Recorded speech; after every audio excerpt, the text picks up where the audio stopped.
friends, and thanks for listening to the Capital City Soccer Show, your independent source for everything Austin FC. On today's show, we're pretty much only going to be talking about player acquisitions because there's been a lot of that going on this week. So let's get right to it. My name is Landon Cottom. I'm joined as always by Mr. Jeremiah Bentley. Hey everybody, I'm Jeremiah Bentley. We are also joined by, once again, Chris Haig. How's it going? Chris Haig. I'm happy to be back. Thanks for having us on again. And Chris Wellhausen. Howdy, y'all. Good to be here.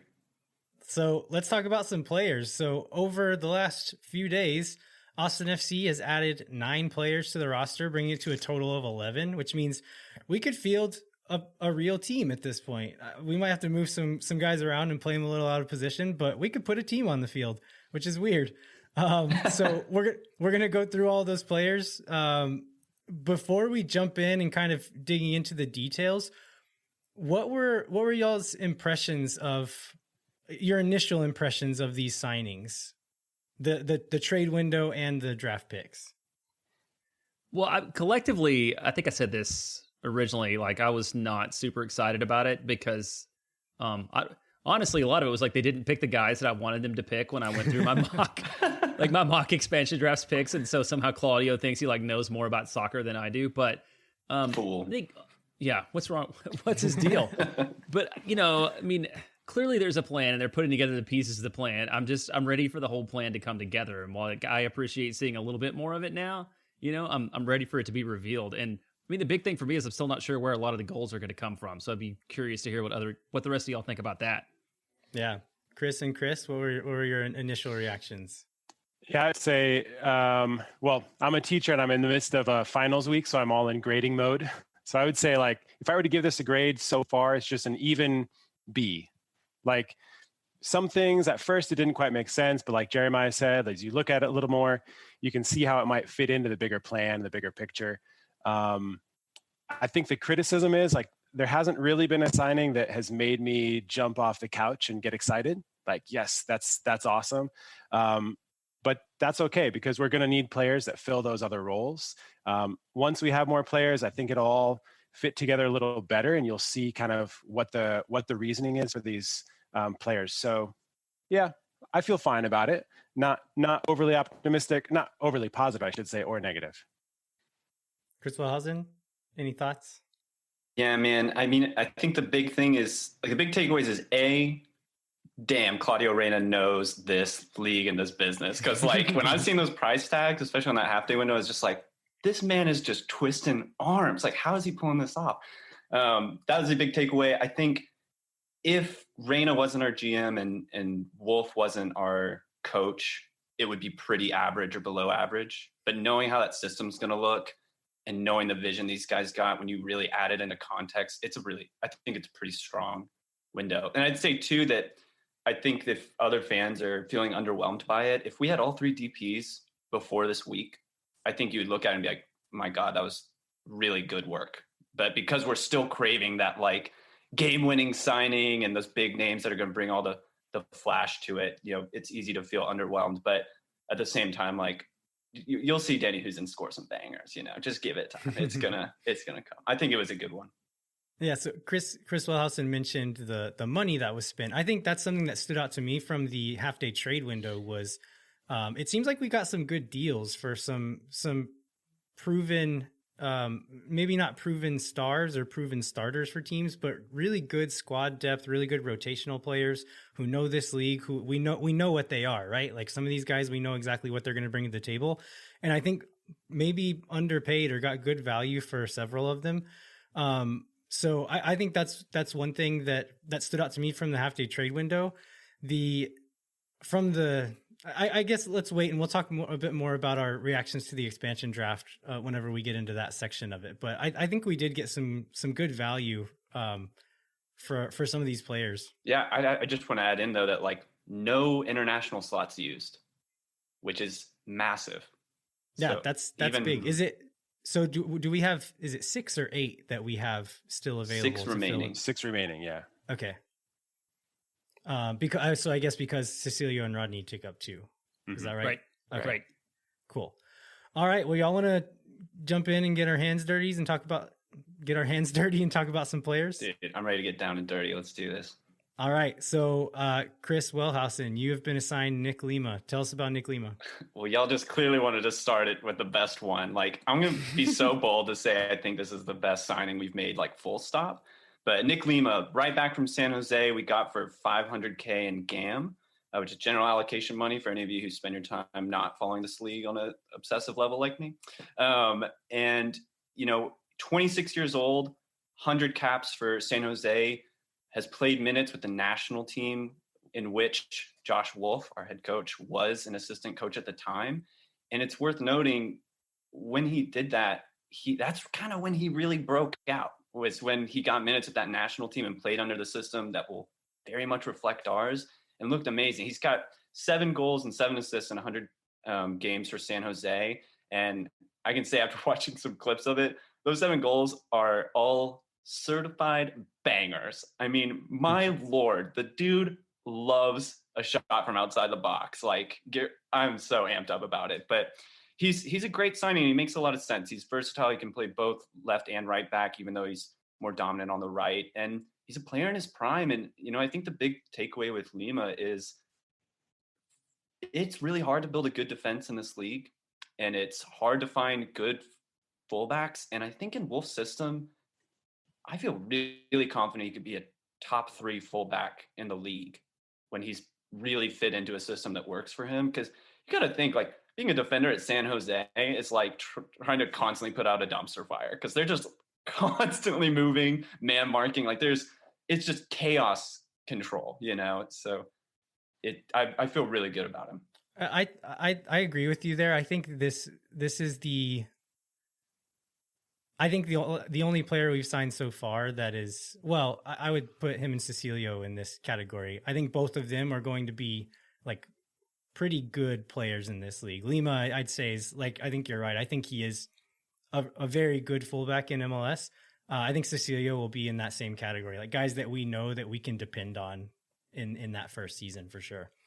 And I would also just add, I think I was reading, right, that Lima, just like you were saying, Chris, about the system in San Jose, like he also, I read, maybe wasn't just fully bought in, like didn't really like playing in that system. So like you said, put him in another system where he can really play in a way that he likes.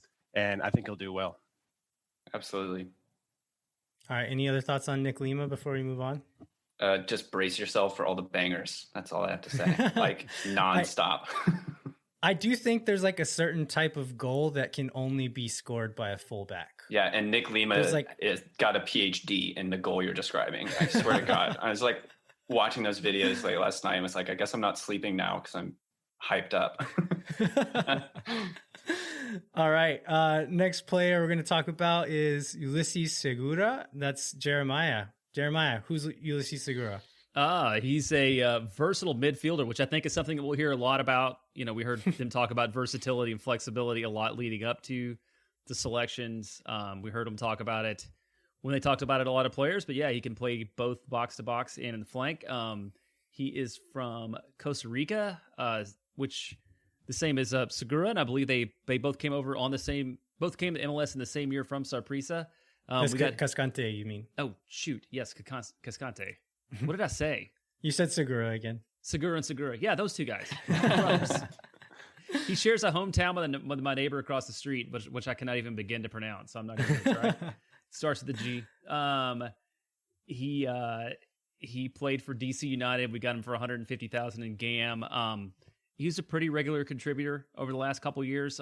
Not as much this year, but he was one. So I watched 2 videos, and we'll get into the second one when we go through the other part. But he was the one I got excited by after watching the video and watching him play and seeing like he has a ton of potential to play both ways and make some plays on the ball. So I think there's a lot of potential there for him. And he was one too where Twitter reactions not everything, but I felt like the fans' reactions to that from the club he was coming from, where they seemed to think we had gotten a good deal out of it. So that excites me. I mean, they know better than I do what he can bring to the table.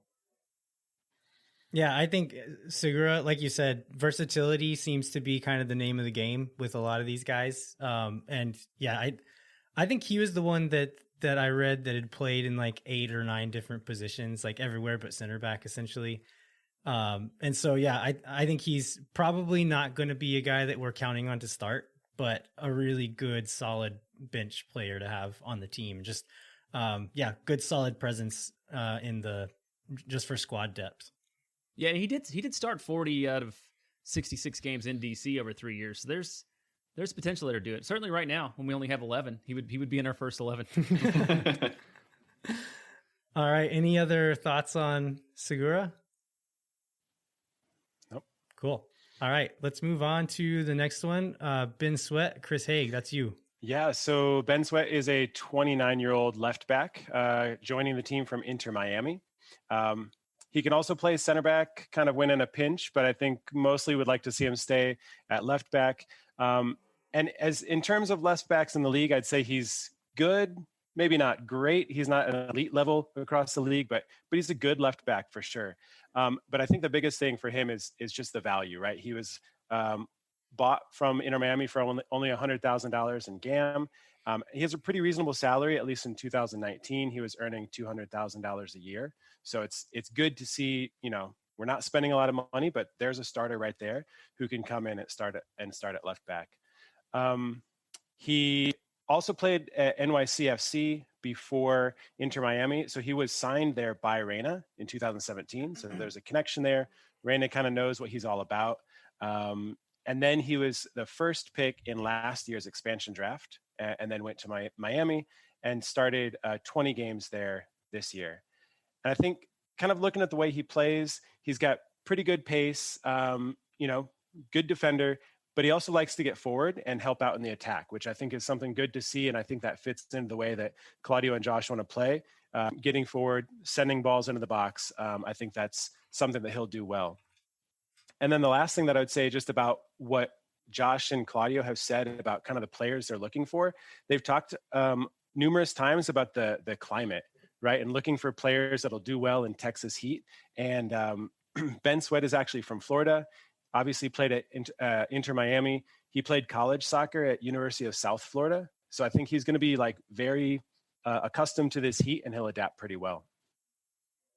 All right. Yeah. I hadn't really thought about like the geography of that all, but yeah, that is something that they said a lot, that they want players who will be able to just run and run and run. I think Ben Sweat is that guy for sure. Like, again, not a starter that I'm like super excited about. Like, I'm not as excited about him as I am Nick Lima, but it is a guy who we've seen can start and be a decent player in this league. So yeah, and for the value, I think that was another piece of good business. Mm-hmm. Yeah, I'd say for those of us that were like obsessed on Sunday morning about the trade window opening and there being 14 minutes of no picks, he'll always have a spot in my heart for being the first name that showed up. Right? Yeah. He was the first player who was Ben Sweat is Verde that we got to see that morning of the trade. Yeah, that's something we haven't mentioned with these other players, but Ben Sweat was one that came out of nowhere, right? Like a few of these guys, there had been rumors and articles written about and tweets written about, but Nick Lima and Ben Sweat both came out of nowhere. Like we weren't expecting those. And so with Ben Sweat, I was like, all right, cool. Yeah, this guy can start for our team. And then Nick Lima is the one that like got me real excited. I was like, oh, not just a starter, but like a really good player in MLS. So right. I think the rest of the ones we're going to talk about, we probably already knew something about. Is that right? Or the ones we have talked about. Yeah. Segura, we had rumors about. And then, and any other thoughts about Sweat before we move on? Yeah, I just throw in that, like, I think if you're looking at his time with Inter Miami, it's easy to be like, oh, okay, it's a kind of whatever signing. But you go the year before when he was at NYCFC, dude looked good. He was solid. He got national team call-ups because of that time. And playing under Reyna's NYCFC, like he knows the player well. I think it's another one that's going to become a quiet signing that proves to be really solid for us in the long haul, for sure. Yeah, and in those years at NYC, like there were 2-3 years where they were a really solid squad and had very good defense too, right? And so he's got that experience of playing in a very good organized defense, and he's a veteran, so that's something good to bring to a back line. Yeah, and so at 29, he's the oldest of the 5 that we got, which I think is really a positive point for that too. We didn't load up with a bunch of 34-year-olds that are going to be here for a year and then roll out of the league. So there's a lot of potential for these people to be players for a long time. All right. Let's move on to the next one who I'll be covering, which is John Gallagher. We got him from Atlanta United. I believe we paid, what was that total? He's 175, I think up to 225, right? He was the one that had some kind of incentive deal. I believe that's right. Yeah. So, I think the slightly higher price is probably because he's an attacking player and he's also young. So 24-year-old Irish forward, like I said, came from Atlanta United. So he's originally from Ireland, but he has a kind of an interesting story. His dad worked for Guinness. And so he kind of lived all over the world and like went to school in Connecticut for a while and then in Singapore and then in England. Ended up playing for 2 years at Notre Dame and was then drafted by Atlanta United from Notre Dame. He kind of played for Atlanta United too, played some right back, actually mostly right back for Atlanta United too. And then was loaned to Aberdeen in Scotland for a year, came back earlier this year and ended up being Atlanta United's top scorer this year. Mind you, that was only 4 goals for a very poor Atlanta United team. But yeah, Atlanta United's top scorer. From all the research that I've done, most Atlanta fans thought that he was like one of the brightest spots on that team this year. So yeah, it seems like they were, again, sad to see him go, like we've seen with some of these other guys. As far as the kind of player he is, like I said, he's played some right back. Atlanta played him at the like number 9 for a few games, which is not his position. I'd say he's best when he's out wide getting forward. So it's pretty fast, crosses the ball pretty well with both feet. His movement is quite well off the ball. He's not a fantastic dribbler. Like he's not really going to juke around and take guys on and create his own goals like that, but super high work rate. He's a fighter, a really tenacious player. Like if any of those 50-50 duels, he might not win it, but he's going to let you know he was there and was trying to get it. So I really liked his attitude. He seems like a nice guy as well. I watched some videos with him. I think he'll be a good locker room presence. But again, I don't expect John Gallagher to be a superstar, but I think he'll be a really solid squad player and can rotate in on one of those wings or just kind of wherever we need him to. And he's not super expensive again, which I think is another theme we've seen. Yeah, man. You know, what I like about this is, again, we were talking earlier about like the context of these signings. Like these aren't our blockbuster signings, but with Gallagher, you can see there may be a game that we have. If you put a front 3 of Cecilio, Dominguez, Rodney Redes, and Gallagher up top, they can all 3 play all 3 of those positions. So you get like a very Liverpool-esque full rotation, full freedom at the top that is just a nightmare to defend against. And while I don't think they're all 3 going to be starters, it's a cool illustration of what we're building towards, right? It's like getting guys up top in those front 3 positions that can rotate seamlessly, free roam, and still keep the structure. Like it's a cool indication of what's to come, and also just a good depth piece, I think. Yeah, I think we'll talk more about that when we get into the draft picks. I think especially with Danny Hoesen, who's a number 9 striker, but he can float around. He can combine with midfielders. So we'll talk a little bit more about him in a little bit. Yeah, and the last thing that I would say about Gallagher is just like you were saying, like he seems like a player who he's a hungry young player, and I think that's a theme.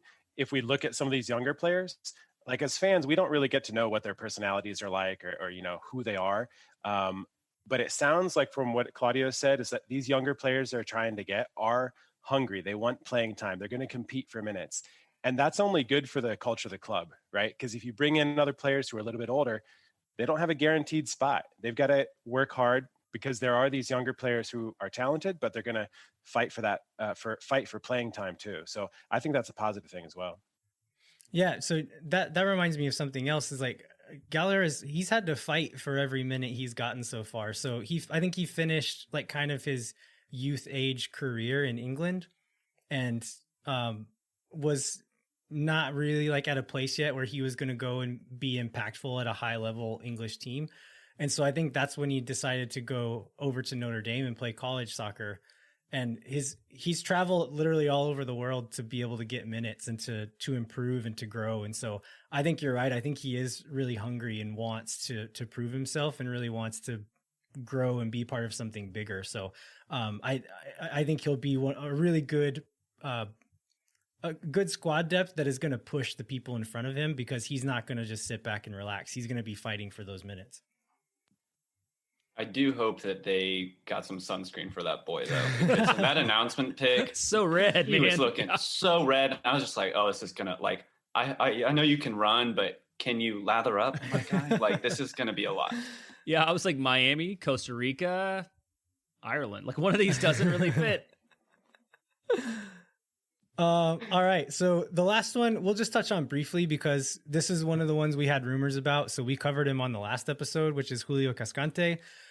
He's another Costa Rican player, played on the same Saprissa team with Ulises Segura, is coming here from Portland. And so where we see him fitting into the squad, I think he'll be kind of like a rotational center back.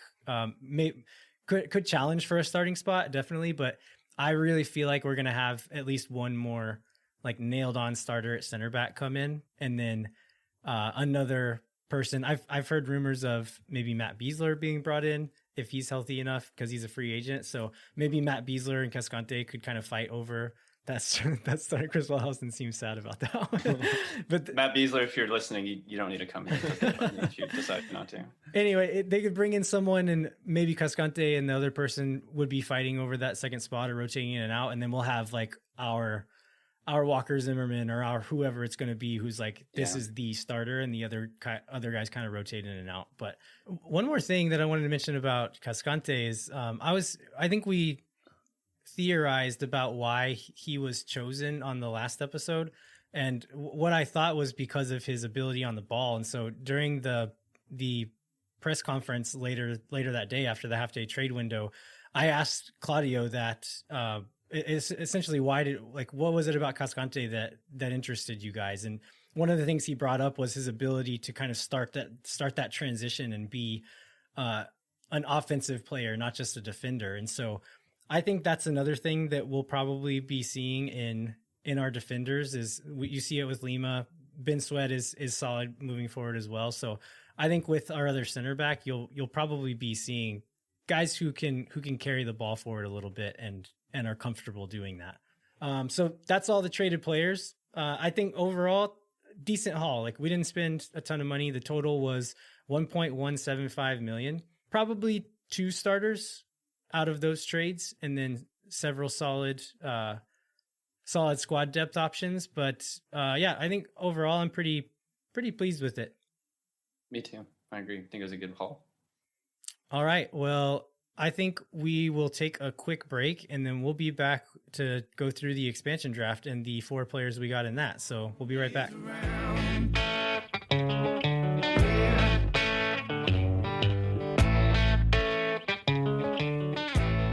We wanted to take a quick break to bring you a word from our first sponsor. The Capital City Soccer Show is brought to you by our friends at FVF Law, the official injury lawyers of Austin FC. FVF is a different kind of personal injury law firm dedicated to community, transparency, and client education. And I think that's an experience that we've had with them. You know, anybody can say that in a read, but we've had the chance to meet with them 2 or 3 times and talk through it. And if you look at their website or talk to these folks in person, like, they are definitely committed to that and being sort of a different kind of law firm. And so we're happy to take them on as our first sponsor, because we seem to share a common set of values and excitement about the club.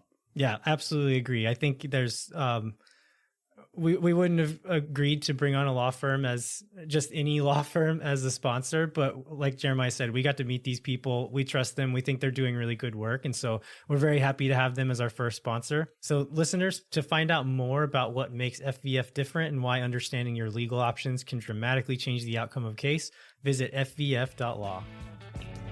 Well, you don't need words to tell me things that drive me wild. All right, we are back. We're going to talk a little bit about the expansion draft now. So we did quite a bit of content over the last couple of episodes about the expansion draft, including with the Chris's here. So the day before the expansion draft, they released the list of players who were unprotected, essentially the list of players that we could choose from. And after going through that list and seeing like who was out of contract and who got protected, not many of our players were still realistic options at that point of the ones that we chose in our expansion draft. So, and then we went through and kind of did another round of that and picked a bunch of players who we thought were going to get chosen in this expansion draft. And how many of those did we get right? Was it one? Joe I got Corona one. was on at least one. Did you have Joe Corona on your list? No, I had Kamal Miller, but I was cheating. Oh, you did. Oh, Okay. that's an I interesting had one. Joe Corona. I had Joe We did. Corona. We did well then. Did anybody pick Danny Houston? In my heart, I did. I just didn't want to call it out because I was like, 2 correct picks. That's too much. So out of 20 possible picks, we got 2 of them right. That's okay. That's okay. But okay, so Can I just ask, like, how did y'all feel the day that list came out? yeah, because so the day the list came out, we'll start there and then move on to how we felt 'Cause- during the draft. I was an emotional wreck. Like on a level I'm like ashamed to admit. Because they pushed it back like 3 times. And so I'm just like lingering in my own like disgust with myself that I care this much about a list of grown men that might come to my city. And then the level of insane like detail I was looking at all of these names for a good few hours. Like it was a mess. I was a mess. Yeah, I fell in love with Clement Diop in a way that I have never with a woman in my life. Like just instantly, it was love at first sight, and then it was woefully heartbroken like 2 days later. Well, Diop was like my rebound after Toronto totally dogged us and protected 2 goalkeepers, and Alex Bono wasn't available. Which, like, Toronto FC, if you're listening, like I have these fists are ready for you. I'm bitter. I'm not healed from that.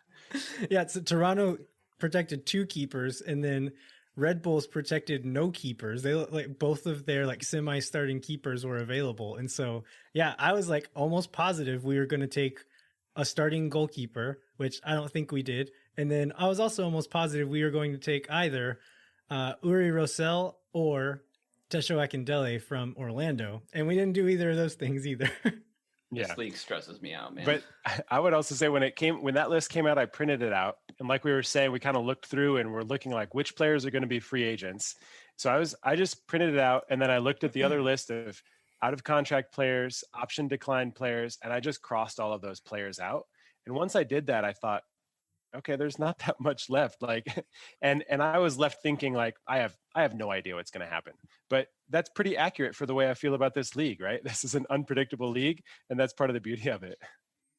Chris, the fact that you printed it out and like crossed off like ones that weren't totally eligible is like the most teacher move you could have done. Well, I love that because I did it at school while I was supposed to be teaching. So I had to use my computer for other things.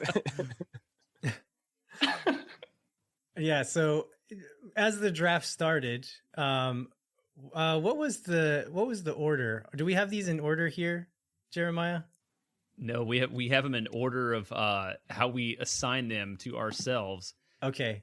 Yeah, okay. I've got the order here. So first pick was Danny Houston, which I know, Chris, you were jazzed about that one, but that was kind of out of nowhere. Like there were some other strikers that we thought might be picked, but I'm going to be breaking down Danny Houston, so we'll just jump straight into that. So Danny Houston, 29-year-old, he'll be 30 in January. He's a Dutch forward. He signed with San Jose in 2017 from Groningen, I believe is the Dutch pronunciation of it. On his contract with San Jose, he was on $550,000. I don't think there's any way that we're going to be paying him that. Since he was out of contract, we do get to negotiate a new contract with him. I don't think that pick happens if they think they're going to be paying them that much. So I would be very curious to know how much they were paying. I think Chris Bills asked Claudio about this in the press conference, and he declined to answer. So who knows? But I would almost guarantee it's not $500,000. As far as the type of player he is, I think he's really skillful. Has got soft feet, good in possession, a pretty good passer. but he's still big enough and athletic enough to be a presence in the box and can stretch the back line when he needs to. And after watching some video on him, I understand why Claudio and Josh really liked him. He's does good, really good at like combination play in the box. Like he's a pretty, like he's not a selfish striker. He will look for the pass if it's there. And I think I was reading some stuff about him. I found an article on quakesepicenter.com, which is a San Jose blog. And they kind of compared him to Wando and how different they are. So like Wondolowski's job is to get in the box, get on the end of a ball. And as far as counterattacks or like build up, Wando's not going to be a part of that really. He's going to move in the box, get open and score. Houston he's not the deadly finisher that Wondolowski is, but he offers a lot of other stuff. So he'll help keep position. He helps him build up play. He's fast enough to kind of be an outlet on the counterattack and push forward there as well. So he's still going to be an asset even if he's not finishing, and can kind of be an assister or a connector in play. I think my biggest concern about this one is I'm not sure. Like, do you guys think they picked him to be the starting number 9, or do you think that they'll be looking to put somebody in front of him there? I don't think they picked him to be a starting number 9. No, but I do think they picked him because he can push whoever they sign to be a starter. Because if you want competition in one spot, you want it to be at that number 9 role. And I think he'll definitely be a guy that pushes and offers a lot from the bench. I know. So Chris Wilson, I know you were very excited about Danny Houston. Give us your thoughts on him. I am, man. You know, he wasn't the first that like came to mind when you looked at the list, but again, it all comes down to the context, you know, and I stress this so much because you see all the time players that don't seem flashy. They go to a new team, they go into a system that fits them, and they like explode. And this is the best example of it.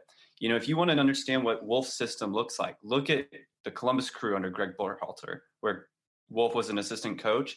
In that Crew team, there are 3 incredible strikers over the years: Kai Kamara, Ola Kamara, and Gyasi Zardes currently. All 3 of those dudes had their best points in their careers there, and they all have the very similar profile to Danny Houston. You know, all good in build-up, can hold up the ball real quick, link up play, find space well, bit of pace on him, can good in the air. He's going to be the next iteration of that. He's going to fit in the system so well. I think it's going to be like watching this dude go Super Saiyan under Josh Wolf. Like, he just fits the mold, you know? So, like, don't get distracted by, he didn't have he's coming off an injury, or he wasn't, like, mind-blowing at San Jose. Like, he fits the system perfectly. Like, trust the process on this one. I think he's going to be great. I watching video of him, I think he and Cecilio will really enjoy playing together. Just the way that they both kind of float around the box and move around, and really like to kind of do those 1-2s and these little combinations to get in behind the back line. I think they would both fit really well together and like really enjoy playing off of each other there. So that'll be fun to watch. Yeah, and the one thing I'd add too is, like, you mentioned that Dutch team whose name I'm not going to try to pronounce of where he was before, but before that he was at Ajax and he got minutes for both the Dutch national team and Ajax's first team. Like, dude has quality, you know? So like, don't get distracted with the San Jose time. And again, that team I'm not even going to attempt to say, but like, he's got the talent, and if we can pull that out of him, like, maybe he becomes an unexpected starter. Like, he really has that much within him. All right. Any other thoughts on Danny Houston before we move on? Nope. All right. Let's move on to the second pick, who I believe was Jared Stroud. So Chris Haig, who is Jared Stroud? Yeah, so Jared Stroud, he was the second pick. And when I heard his name, I thought exactly that. Who is Jared Stroud? This was his rookie year, and this past year was his rookie year. So like, I recognized his name, but just he was not on my radar. So it was kind of a surprise. I wasn't expecting that pick. He's a 24-year-old attacking midfielder from New York Red Bulls. And like I said, this was his rookie season. So he broke into the midfield in New York this year, appeared in 20 matches and started 11 of them. He had 2 assists during that time. So not super productive in terms of goals or assists, but he was getting minutes as a young player. before this year, he was with Red Bulls 2 for 2 years. And that's actually where he's got some impressive results, because in 2019, he logged 15 goals and 9 assists with Red Bulls 2. So you can see what he's capable of there. I think we just have to see whether it translates to MLS and this higher level. A few things about just the way he plays. He's comfortable with both his left and right foot. So I think we'll more than likely see him lining up on the wings. From clips from Red Bulls 2, like he also appears comfortable kind of tucking into the middle and playing in the middle. And I think he played more of a central attacking position with them, but I doubt that's where he'll play with us. And you can also, but just from the way he plays, you can see he's got pretty good vision. He's capable of some really nice passes, some good crosses into the box. So as I was watching clips of him, I was thinking like, all right, this guy's good at passing making crosses into the box, and then thinking about Danny Hoesen or another target there. Like you can see how it would work and kind of fit together. But I think the biggest takeaway, again, this is a value pick. He's young. He was a rookie last year. He's going to be on a minimum contract. He'll compete for minutes. Don't know if he'll start very often, but he's got that potential to contribute, which I think is really big. The one thing that I remember Claudio bringing up during the draft, like in little interview segments they were doing in between, is just that he mentioned his motor, just like he's another guy that's just going to run forever and will be fit enough to just do all the dirty work that Wolf is going to ask him to do. And so I could see him just being another one of those guys, just going to be a workhorse whenever we need him to be, and we'll kind of plug in wherever we need him to do that work. Yeah, exactly. And I had written down that Wolf said basically the same thing in another interview. I think after the draft, Wolf said he's got an extremely good engine, right? So the same idea. He's just going to work really hard, and if he's not starting, like I can see him as the type of player that you'd bring in 25, 30 minutes at the end of the game, just come in with a lot of energy and see what he can create. Because he's young. Again, kind of like we were talking about in the previous segment, he's hungry, and I think he'll just try to do whatever he can to help out. And he's also 24 years old. Is that right? Yeah, 24. Cool. Yeah.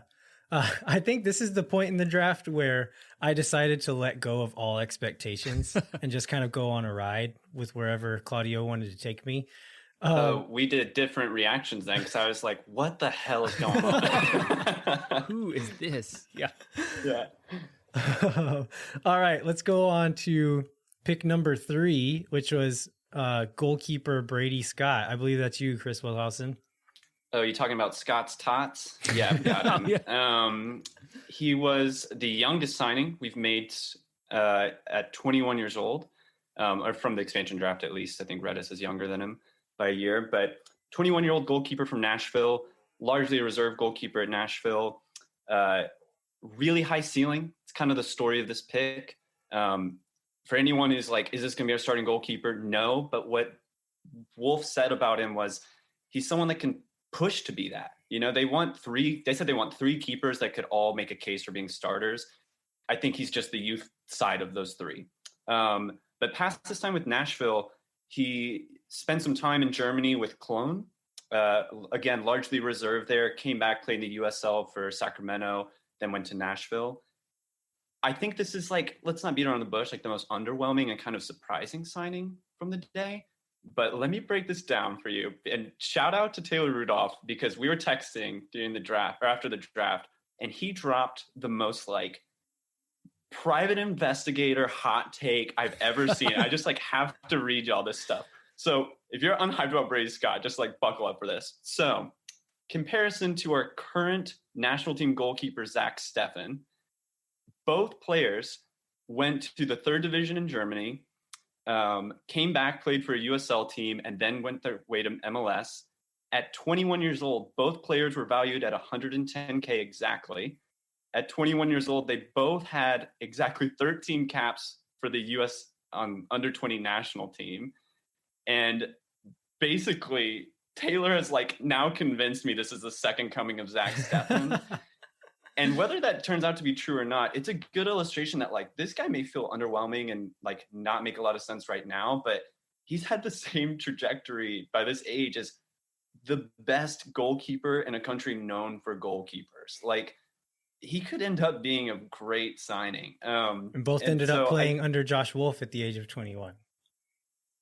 Yeah, exactly. Like, the parallels are ridiculous. But yeah, so I think, a little underwhelming and doesn't make a ton of sense on first glance. But when you realize we don't have a youth academy that instantly is going to be turned into senior team players, and you need youth in your side, and you want people that you could still sell on down the road and can build in value and have that enthusiasm to push for minutes. Like, he's that guy, and I think even more so when you look at the players available in the free agency, like David Bingham, Brian Rowe, Joe Bendick, like, they're starting caliber goalkeepers we can sign in the next few days that then make this like a perfect signing, because we have this talented youth prospect that we don't have to throw into a starting position, but can have a huge ceiling, down the road. Yeah, I think that's maybe where the disappointment came from a little bit on the initial reaction, is that, we all had, like, clearly we all were in love with Diop, which we talked about. But there's also Mira, and there were a couple more like starting quality keepers. And for us to take one and for it to not be that, I think an immediate reaction is going to be negative. But, again, like we said, there's a process. And Claudio said upside like 4 times in a minute and a half talking about him. So either he was really like losing vocabulary or he has a ton of upside.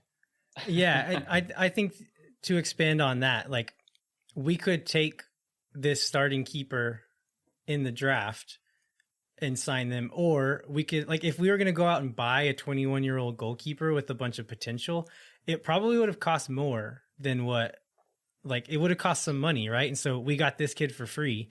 And then there's several starting goalkeepers that are available as free agents, so we can get them for free also. So if we can fill both of those spots for free, then I think in hindsight, this is the smart move, right? Like, get both players for free instead of getting like the exact starter you want. Maybe we're not going to get the exact guy we want, but there are several starting goalkeepers available just within MLS, not to say even looking at other leagues, but just within MLS free agents, there are starting goalkeepers available. And we're going to end up, if we sign a goalkeeper in free agency, we're going to end up getting both of those guys for free.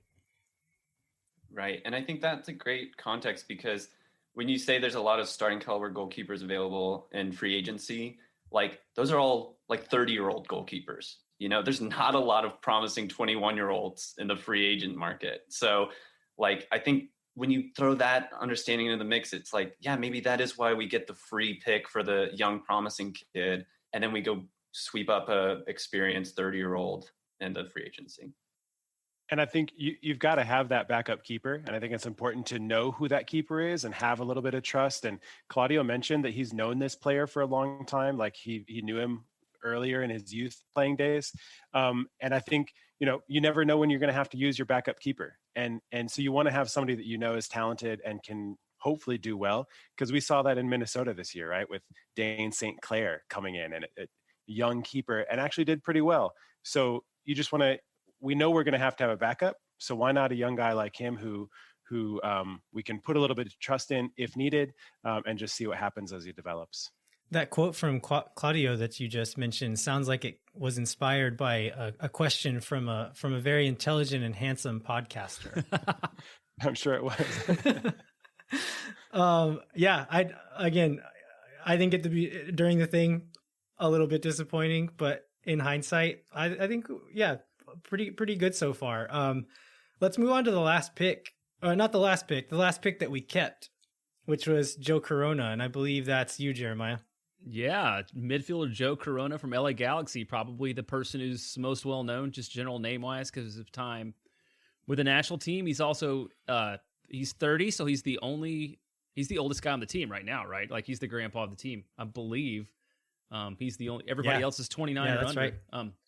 Obviously including Rodney and Cecilio. Spent 40 starts in 49 games for the Galaxy over the last 2 years. Scored 2 goals and added 3 assists. I think I probably, before I've looked at his numbers, expected that he would have been a little more productive. And I would think that, he's got a long career, but one of the things I got from watching his video is then I went back and noticed that his highlights were like appearances. He's a leader, he's good at passing the ball sideways.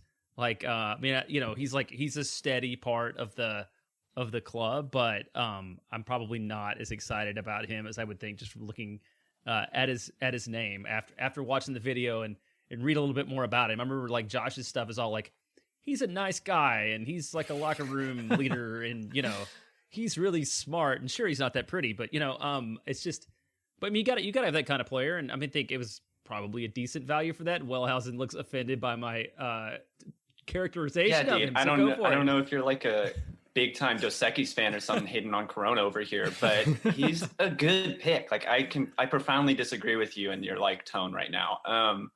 Like he plays like a dirty work role at the 6, so like he's not really meant to be the flashy dude on the field.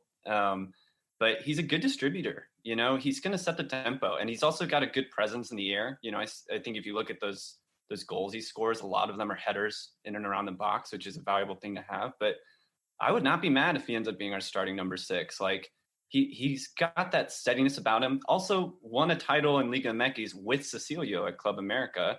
And I love having some trophy winning mindset in the locker room. So yeah, Jeremiah, get on my face with this. Like, it's a good sign. Yeah, I do want to say when I watched the video too, I mean, he was a lot of there's a lot of link up play. There were a lot of bold attempts, and maybe him and Cecilia will recreate that magic together. And maybe it's not his fault that the Galaxy for the last couple of years, other than Zlatan, the Chris Wellhausen of soccer players, it's they kind of been a mess. So maybe it's not his fault, because there's a lot of like him trying creative things forward, and then the other team getting in the way of it because the player on the other end didn't link up. Yeah, next to playing defense for San Jose, playing midfield for the Galaxy is like one of the worst places to be. So I think another thing that you've heard Wolf and Reyna mention in their style of play is they mention possession a lot. And I think Corona's another one of these guys that maybe he's not going to be the one to hit that final deadly pass, but he will help keep that ball and kind of distribute it around the midfield to the guys who are going to hit that final pass. So I think that's where he's going to bring some value. So do you guys feel like Joe Corona is someone that they're going to be counting on starting, or do you feel like he's maybe one of those rotational guys? I think he could be a starter. Full stop. I think he will be a starter. He's going to be the starter I'm least excited about, obviously, but I think he will be. That's kind of how I feel like he'll probably be given the benefit of the doubt just as like a veteran presence. Like beginning of the season, he'll probably be one of those penciled in to start. But as we bring in other players, there'll probably be some higher ceiling guys that might push him out of that spot or take some of his minutes away. But he's a guy, yeah, like Chris Wellhausen said, I would be happy for him to be a starter as of right now. If someone pushes him out of that spot and is better than him, great. But I would be comfortable having him in our midfield. And I would also say, like, I do expect him to start, but I think I'll feel more comfortable about him starting once I know what the rest of the midfield looks like. And just, once you can kind of see what his role is going to be. So he doesn't have to take on too much. Like maybe he doesn't have to take on too much creative responsibility, but if he has a clear defined role and other players to work around him, then I would feel very comfortable with him as a starter. All right. Yeah, let's just say it right now, Jeremiah. If he starts like a majority of our games next season and gets like 5 goals, you owe me a pack of Corona. Okay. Corona con Lima. See. Yeah. All right. So the last pick was Kamal Miller, who's a 23-year-old defender from Orlando City. He didn't stay long though. Ended up trading him to Montreal. Is that right? Is that who we traded him to? Yeah. Yeah. I miss him already. So traded him to Montreal for $225,000 and the number 11 pick in the first round of the Super Draft in January. So another very handsome and intelligent podcaster asked Claudio about this in the press conference, and got this quote that Chris Bills ended up writing about, and then got this fact out of him. But it was the most allocation money that anybody's ever gotten out of an expansion draft trade in MLS history. So whenever Claudio was talking about that in the press conference, he seemed like very enthusiastic about that part. Like he hadn't brought it up or anything, but whenever he started talking about the money that they got, he was like thrilled about that trade and like very happy about getting that money back. So if you take all the money spent and all of the money that came back through that trade on 9 players, they ended up spending less than $1 million.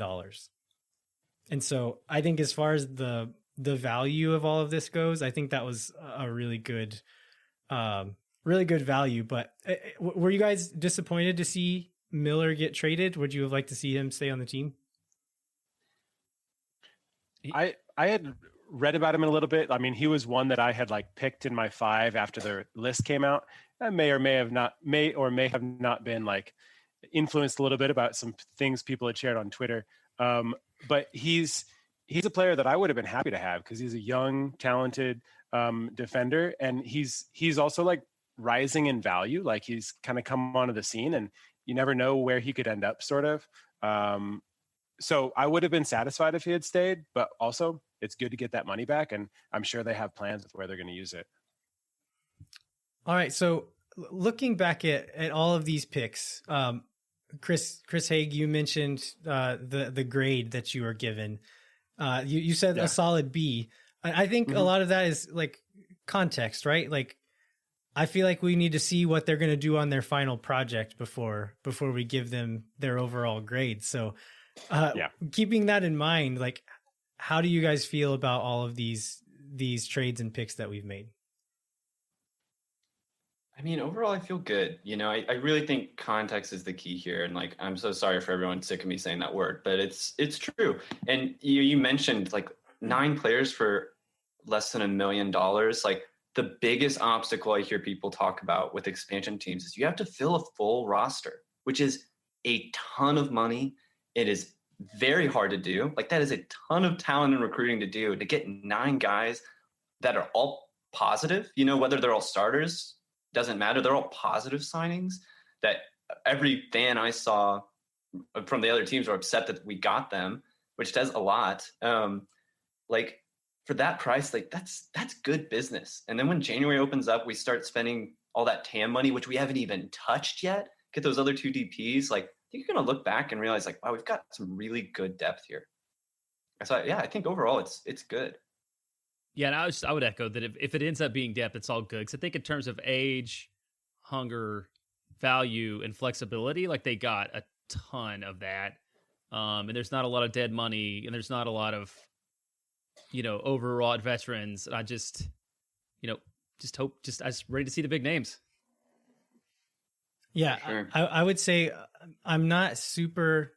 There's very few of these players as individuals that I'm super excited about. But I think after doing the research and kind of comparing it to what other teams have done, I think what has me most excited is kind of the groundwork that they're laying to be able to fill the rest of the roster. Because like you said, they haven't spent that much money yet. That means that, I mean, not all of these guys are going to hit, right? Like some of these guys aren't going to work out. They're not going to end up playing that much for us. But we didn't spend very much money on any of those guys. So the guys that we spent real money on, I'd say like Nick Lima, Cecilio Dominguez right now are really the only guys that we've spent real money on. And I'm pretty confident both of those guys are going to play big roles on these teams. The rest of these guys are very low money. If they don't hit, it's not a huge deal. And MLS is a league where if you spend money, you have to be right. Like you can't afford to be wrong because you can't just go buy another guy. It's a salary capped league.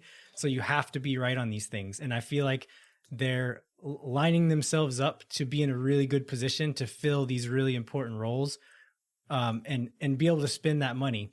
Can't guarantee they're going to spend the rest of the money that they've saved smartly. That's going to be the next part, like the next step in this process. Right. So, but I think the groundwork they've laid is very positive so far. Yeah, one other thing I want to throw in though is like, if you're like, oh yeah, like I get context, whatever, we're building a team, but like you're eager for like what that finished product looks like, look at NYCFC, the last team Claudio was with. And you mentioned earlier when we were talking about Ben Sweat, like that's a good team. That's not just a good team. Since they've been in the league, that's the most winning team in the league. Like just because they haven't made it across the finish line in the playoffs, like don't be fooled. That's by wins, the best team in the league since they've been introduced. And that's because of their depth. It's because he knew how to build out a full team and get a lot of positive players across the board. And I think that's what we're seeing right now. All right. So there's been some other rumors come out as we're recording this on Wednesday night, and earlier this evening, Anthony Precourt put out a green smoke tweet. And so there's going to be more signings coming very soon, probably tomorrow morning. We didn't want to push this recording back any more than we had to, because we are already kind of underestimated how many players we're going to have to talk about during this one. And so we'll be talking about them on the next show. But one of the rumors that we wanted to mention real quickly, who could be the player that gets announced the day that this episode is released, is Johan Romagna, who is a 22-year-old Colombian center back playing at Club Guarani with Cecilio and Rodney right now. So he's a big, exciting center back. He's kind of one of these all-action guys that runs all over the place. He's big, fast, strong, will push the ball forward, likes to carry the ball forward when he gets a chance to. Probably one of the guys that's going to make you pull your hair out every once in a while, but whenever he's not making you pull your hair out, he's going to be really fun and entertaining to watch. So I would honestly be pretty excited to see them sign this guy, because I've really liked watching him play as I've been watching Cecilio and Rodney play for Guarani. So we'll see if that's who the signing is in the morning. If it's not, we'll talk about whoever it is on the next show. Another few things we want to mention before we wrap up are the end of year waivers that happened today on Wednesday. I think there was one player picked in the whole thing. One total player. Yeah. So we'll skip that. Free agency also open today. That'll be a little bit slower moving. I think we have until the 22nd for that process to go through. MLS Super Draft details were released. That's going to be on January 1st. We'll have 21st. Sorry, what did I say? January 1st? January 1st. Yeah, January 21st. January 21st. Austin FC will have 4 total picks. Is that right? Right. 3 so rounds. Yeah, with the first pick and the 11th pick, and the 3 out of the 3 rounds. Yeah, so that's something else to look out for. So anyway, in the next month, we're going to see lots of players come through, and we'll be talking about all those as we go. All right, before we wrap up, I wanted to remind you to rate and review and subscribe to the show wherever you get your podcasts. I'd also encourage you to go to capitalcitysoccer.com, where you can find all kinds of Austin FC news and articles. Hopefully everyone has a safe and healthy holiday season. We're going to take a little bit of a slightly longer break, but we're going to be back with the show sometime between Christmas and New Year's to cover whatever news happens between now and then. So we're not going to be gone too long, but we'll probably have some more player signings to talk about. I'd like to thank Chris Wellhausen and Chris Haig for joining us again. Guys, this has been a lot of fun. Thanks so much for coming on again. Yeah, man. Thanks for having us. Yeah, this is a blast. My name is Landon Cottom. I'm Jeremiah Bentley. We'll catch you next time. Is around.